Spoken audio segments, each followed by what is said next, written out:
What's up, y'all? It's your girl Sakina, and I'm back with another review. This is my review for Put a Ring on It. This is season 3, episode 9.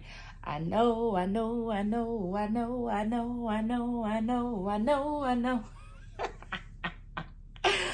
y'all been wondering where I've been at. And I haven't been filming because exhaustion, sleep deprivation, all of those things. And then when I did have the energy to do a review, I did a short video for the Real Housewives of Atlanta, which is probably uploading now. And mind you, it's Sunday and the new episode comes on today. But I did a video for that. This was like on Wednesday, and my phone would not allow me to save it, like at all. Like transport it or airdrop it to my laptop, anything like that. So that was a whole thing. So today I went down to Best Buy, upgraded my phone, and now I have more space because, child, listen, I'm telling you, I've been experiencing the most ghetto of ghettoest moments lately with this tiredness, with this technology. I'm sick of it. But you know what? Y'all ain't come here for all of that. I did owe y'all an explanation, so I just wanted to let y'all know what has been going on in my world and the reason why I have not been uploading videos, because it's just a lot going on behind the scenes. Anyway, let's go ahead and get into this episode, right? So, we pick up where we left off last week with Kenneth and Shorty. Well, everybody was together meeting up with Dr. Nicole, but Kenneth and Shorty, we're talking about their relationship, and at this point, Kenneth is tired of proving himself to Shorty, and Dr. Nicole was saying that y'all really are not talking about the root of y'all's issues here. Like, y'all need to get down to the bottom of it to see if y'all can be together long term as is. And we already know where Shorty stands with this situation. She's like, no, there's no way in hell I will marry this man how he is today. Like, no, she's not going for that. So Dr. Nicole lets them know that y'all are not going on any new dates. Either you're going on a date with the person that you're currently dating or someone from the past. Child, look, I was struggling with that. But yeah, somebody from the past. So she went around and asked who wanted to go on what dates. And Alfonso wants to go on another date with the girl Tanisha that he went on a date with last week with the shorts in November. Yeah, her. And Shae said that she wants to go with a blast from the past, and we all assumed that it was Assad, and that's because, child, she was acting a fool, so she wanted to give him another round. Charlena, she picked the knockoff ODB. Bitch. What? The knockoff old dirty bastard. But she chose the knockoff Odell Beckham, and I was just like, why? Like, at this point, you're annoying, to be honest. And I really thought that Otis was going to pick Milan again, especially for some get back, but he decided to pick Sheree, which is, I think that was his first date. Yeah, the one who said that she likes to be submissive and all that other stuff, whatever she said back then, child. And it was really, for me, Charlena saying that she just wanted to talk to him. Like, you wanted to just talk to Lil Knockoff. Talk about what? Because it was just, I just feel like she was playing the tit for tat game. But whatever. Kenneth, he chooses Myasia. Remember, the one who worked with Shorty down at the radio station. I said that's definitely get back. And Shorty is going on a 4th date with Tavi, as we already know. And Kenneth is feeling some type of way.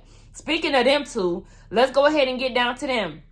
So he, at this point, is ready to put his foot down in regards to how Shorty is talking to him and treating him. And, he's really not appreciating that.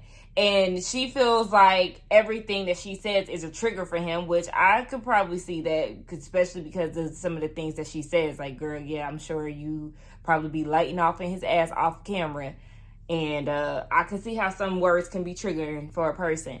But what's his name? Kenneth said, you're going to watch how you talk to me, okay? And you need to watch your tone. His whole thing is he feels like he puts off certain conversations just to make sure the mood is maintained or not bringing down the mood. And he was like, I just rather table those for another time. And she's like, well, I don't feel like you circle back on those conversations. Like, you don't even come back to them. And of course, he likes to think otherwise. And he feels like he's not being acknowledged for his contributions or, the sacrifices that he's made within this relationship. He always says that. But I would like to see examples. Like, give us some examples so we can try to understand what's going on here, Kenneth. Because as of right now, you're not giving any examples and we are not believing you. So, he said, what can he do overall? And she was like, stop lying, okay? Stop giving fake apologies for things that you don't really feel like you sorry for. You're misleading, acting like you gonna make changes for things that you don't feel that you need to change. She don't like none of that. Like, cut all the shit. And in her confessional, she's saying that she's okay knowing that, they done all that they could do. And, they decide to part separate ways at the end of this. Like, as long as she feels like she's exhausted all aspects of trying, if they don't end up together, she's perfectly fine with that. But you already know how I feel about it and how she feels about it. I feel like she does like the back and forth and the whole control part of being with Kenneth. But I do feel like out of all the women, she would be the one to walk away before anyone else does. She said that she's not liking the fact that he's in a fantasy world when it comes down to their relationship. And she's not committed to staying with him, if she's not getting what she wants. So then we move forward on to Alfonso's date with Tanisha. They actually look really cute together. I liked her outfit. I was not pleased with the brooch because she already had Chanel earrings, and I feel like the brooch was just not needed, but her outfit was cute. Fonso actually looked normal and not flashy like he usually does. So they go out to dinner, and they have a lot of chemistry. Like, I do feel that there's some chemistry there. But Alfonso is fighting temptation because old girl wants him to give into temptation and do whatever it is that she wants him to do. And I'm like, damn, why do you want him to fall into temptation so bad? Like, you should really want a man that's disciplined. Not saying that Fonso is the most disciplined person, but I would not go after somebody I know who is weak. Somebody who does not respect their partner, because if he is easily given into temptation with you, he would do that to the next girl if he was with you. So, girl, I don't even understand why you looking for that. So, she was asking if he's finding out some things about himself being in therapy, and he said yes, he's definitely learning the errors of his ways. And then here she go, you're such a good guy. You don't know him. I need everybody, women and men, to stop doing this type of shit. When you don't know somebody, don't just assume that they're a great person just off of what you see. Like, no, actually, you could talk to his girlfriend, his baby mama, whoever, and I'm sure they have well, shit, I mean, we all got flaws, but you don't know him enough to be talking about something. He a damn good guy. You just want him to be on your side. You are giving me pick-me energy when you do shit like that. Like, I can't stand when people do that. That pisses me off. So, yeah, she was like, you got all this temptation in front of you. Yeah, he got all that temptation in front of you, and he's not grabbing what you trying to put down. So, girl, stop. So, Alfonso is actually proud of himself. He wanted to give a pat on his back for fighting temptation and not really, giving into all of that she's trying to give. So we move on to Kenneth's date with Myasia. I don't know where the hell they were. It was looking like they was in a damn, I don't know, shit, a mini RV. Like, I don't know. I can't even explain it, but I was like, what is this? Even when she was like, is this the date? Like, yeah, what is this? Where are y'all at? But anyway, he did admit that he was downplaying the situation between the two of them. He did see some chemistry, but, he was trying to be respectful of his relationship because, it was definitely too close to home. They know each other. They used to work together.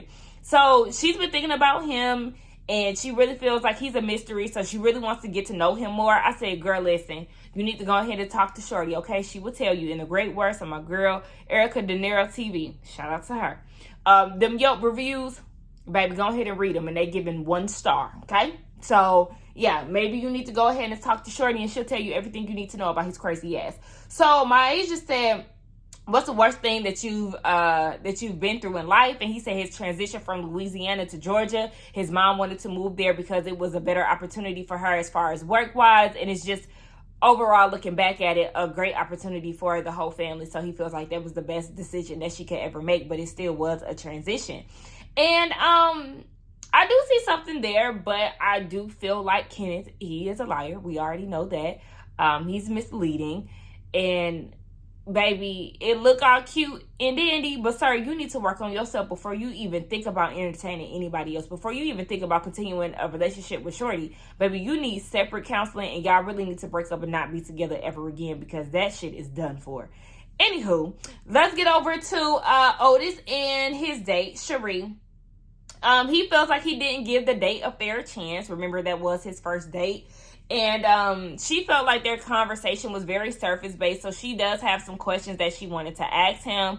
And I'm just like, here he goes again, lying about how comfortable he is with Charlena in this process. And as long as a guy is being respectful, he doesn't have an issue with that. As long as he's not the guy isn't tripping on her, then, you know, he's cool with it. Bullshit, because when a guy was treating her right and giving her flowers, you threw him in the trash can and told her she need to go take a shower. Okay. I just don't have time for that. So moving on to Charlena's date. Now, at this point, she's real happy and she's intrigued to get to know Chris, aka Odell Beckham Jr. And I'm like, girl, please. Like, what are you so intrigued by? Him saying that he's gonna steal you from your man? Him talking about all the girls he used to smash on campus in college? Girl, what is it that you was intrigued by? Because I'm confused. We want to know why. So she wants to clear up what Otis said about her being weak, and she wants to know what Chris has to say about it. I said, girl, it's really giving a hit dog is hollering, because why do you care so much? If you're so secure and so sure that you're a strong woman, why do you need to go ahead and clear the air with this? It doesn't make sense to me.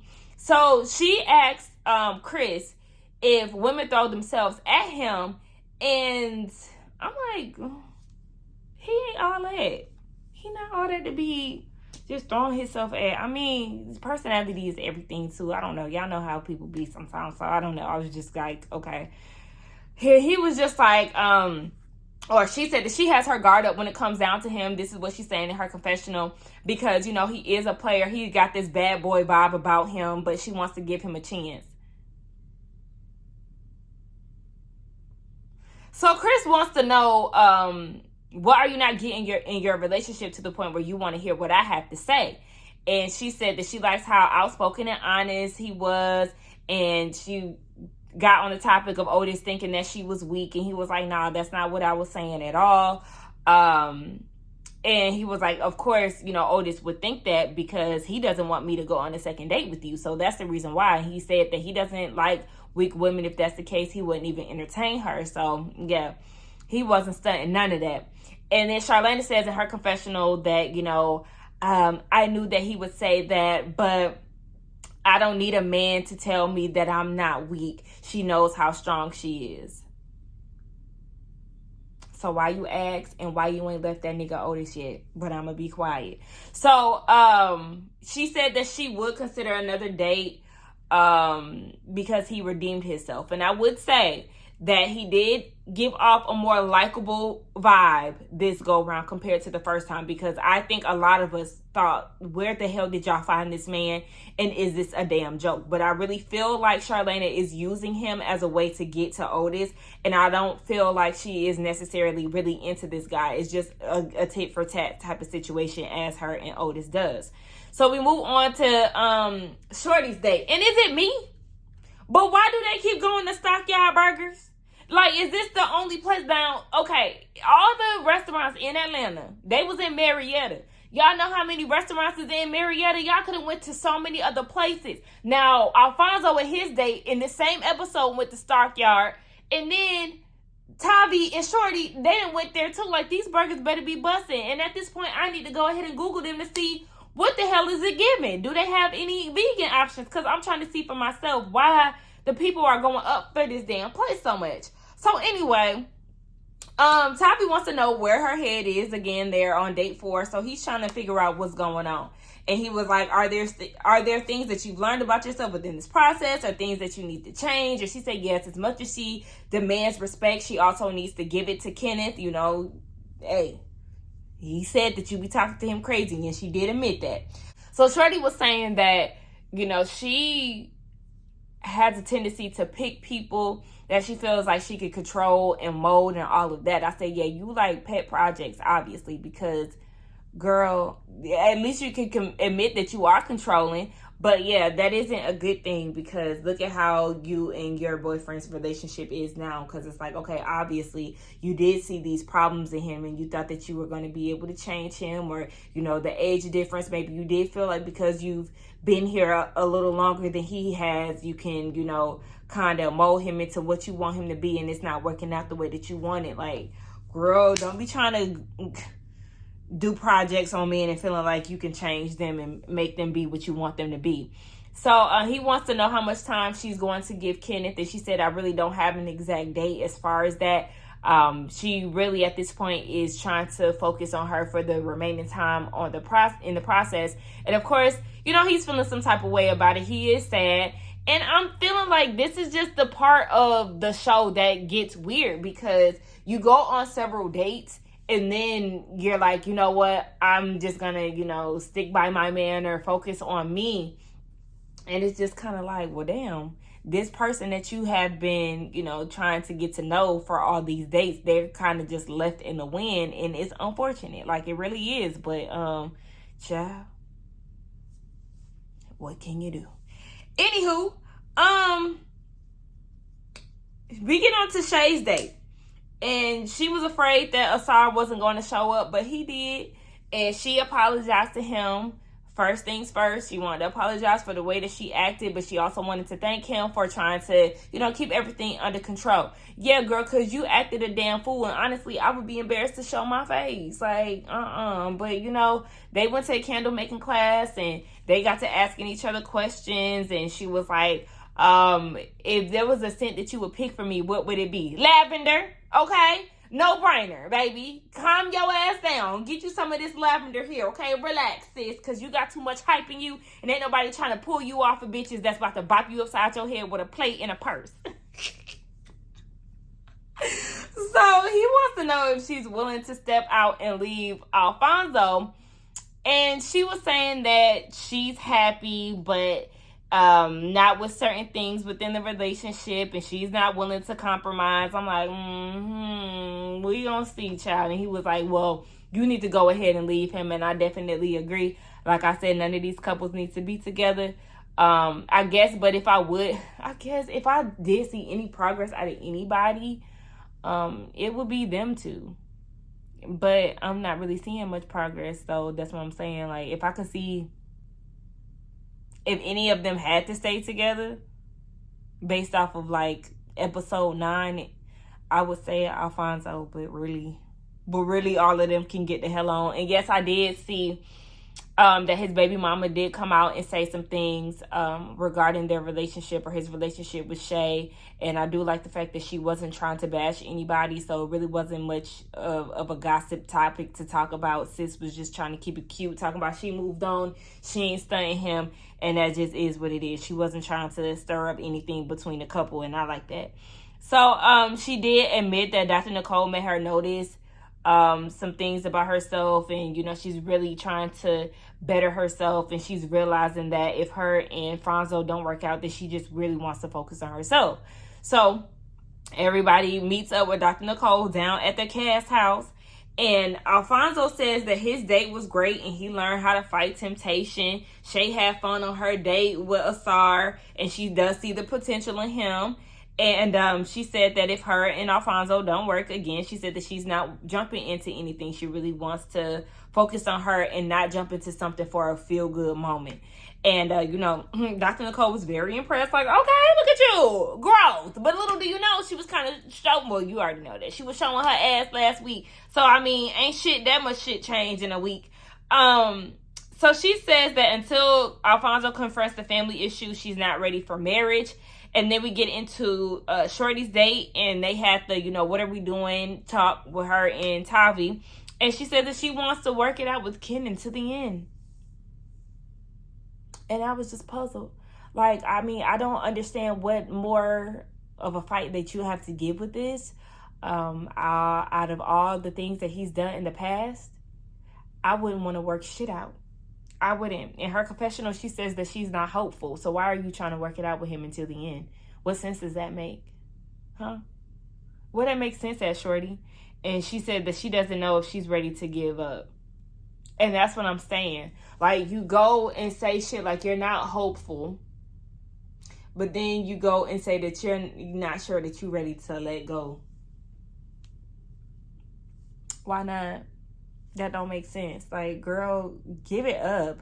So, Kenneth's date, he said that he did admit that he downplayed the date for Shorty's sake. And he said that within the date, he did operate as if he wasn't in a relationship for just the full experience. And of course, he was saying these things to make Shorty mad, and it did get to her. And we start talking about Otis's date, and there ain't nothing to talk about because they was boring. I feel like she was giving him all kind of questions, and he was giving dry. Like, you really ain't interested in this woman like that. So I don't even understand why you wasting her time. So Charlena said that she enjoyed her date, and she seen more of a comfortable side to Chris, and that's what attracted to her. And she learned out of this thing that she's not weak. So we get down to the final dates, and everybody, with the exception of Charlena and Otis, decide not to go on second dates or third dates, whatever the case with any of the potentials. They want to focus on themselves. Now, when we get down to Charlena and Otis, Charlena says that she wants a closure date with Chris. Why? Closure for what? You don't know him enough to be invested in any type of closure conversation. Like, you're literally fucking childish. And I can see why he would get annoyed with you, but I can see why you're annoyed with him. Y'all are two annoying ass individuals, and y'all need to grow the fuck up and not be together. Because what the hell do you mean a closure situation? Like, what? So then, oh yeah, because then she said too, like, we're in a good space. Girl, save it. No, y'all not. No, y'all are not.